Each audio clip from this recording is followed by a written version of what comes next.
Wishing a happy Rakshabandhan की हार्दिक शुभकामनाएं। स्वदेशी जागरण मंच प्रधानमंत्री श्री नरेंद्र मोदी जी द्वारा स्वदेशी के आह्वान का स्वागत करता है, जहां प्रधानमंत्री ने कहा है कि स्वदेशी उत्पादों की खरीद और बिक्री भी राष्ट्र की सच्ची सेवा है। 1991 में अपनी स्थापना के बाद से ही स्वदेशी जागरण मंच स्वदेशी अपनाने के लिए जनता में जागरूकता पैदा कर रहा है। मंच का दृढ़ विश्वास है कि हमारा राष्ट्र स्वदेशी और आत्मनिर्भरता के आधार पर ही समृद्ध हो सकता है।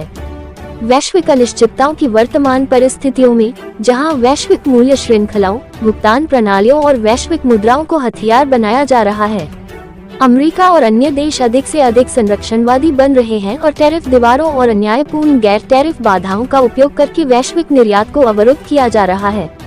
कुछ देशों, विशेष रूप से चीन द्वारा अतिरिक्त क्षमताओं के आधार पर माल डंप किया जा रहा है और हमारे विनिर्माण को खत्म करने का षड्यंत्र किया जा रहा है। ऐसे में स्वदेशी राष्ट्रीय हितों की रक्षा का एक महत्वपूर्ण साधन हो सकता है। हालांकि प्रधानमंत्री ने भारतीयों द्वारा विदेशी विवाहों से परहेज करने का उदाहरण दिया है। स्वदेशी जागरण मंच का मानना है कि मूल्यवान विदेशी मुद्रा बचाने के और भी कई उपाय हो सकते हैं। सामान्य रूप से विदेशी वस्तुओं का न्यूनतम उपयोग और चीन, तुर्की व अन्य विरोधी देशों की वस्तुओं और सेवाओं का बहिष्कार करना, कुछ अपवादों को छोड़ विदेशी विश्वविद्यालयों में अध्ययन का मोड़ त्यागना, स्थानीय उत्पादों का उपयोग और कारीगरों को बढ़ावा देना न केवल मूल्यवान विदेशी मुद्रा बचाने में सहायक हो सकता है, बल्कि विकास के विकेंद्रीकृत मॉडल के आधार पर स्थानीय स्तर पर रोजगार, आजीविका और लोगों के कल्याण को भी बढ़ावा दे सकता है।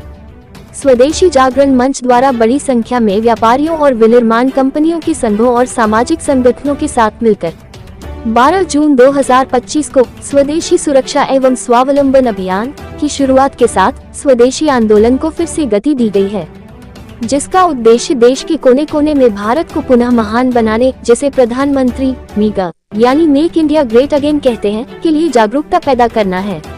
भारत का स्वतंत्रता संग्राम में स्वदेशी आंदोलन केवल ब्रिटिश औपनिवेशिक शासन से राजनीतिक स्वतंत्रता प्राप्त करने का आंदोलन नहीं था, बल्कि आर्थिक सम्मान, सांस्कृतिक पहचान और सभ्यतागत संप्रभुता का दावा भी था।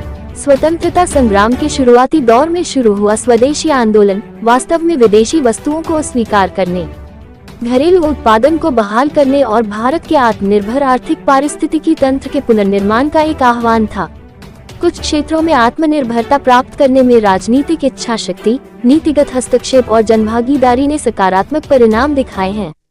उदाहरण के लिए, स्थानीय कोविड वैक्सीन का आविष्कार और निर्माण करके भारत न केवल अपने लाखों नागरिकों की जान बचा सका, बल्कि ग्लोबल साउथ की एक बड़ी आबादी को बचाने में भी मदद की। रक्षा क्षेत्र में आत्मनिर्भरता ने दुनिया को पहले ही चकित किया हुआ है। आत्मनिर्भर डिजिटलीकरण, अंतरिक्ष क्षेत्र और कई अन्य क्षेत्रों के हमारे अनुभव स्वदेशी की ताकत के जीवंत उदाहरण हैं। देश की धड़कन न्यूज के लिए नर्मदापुरम से सुनीता शर्मा की रिपोर्ट।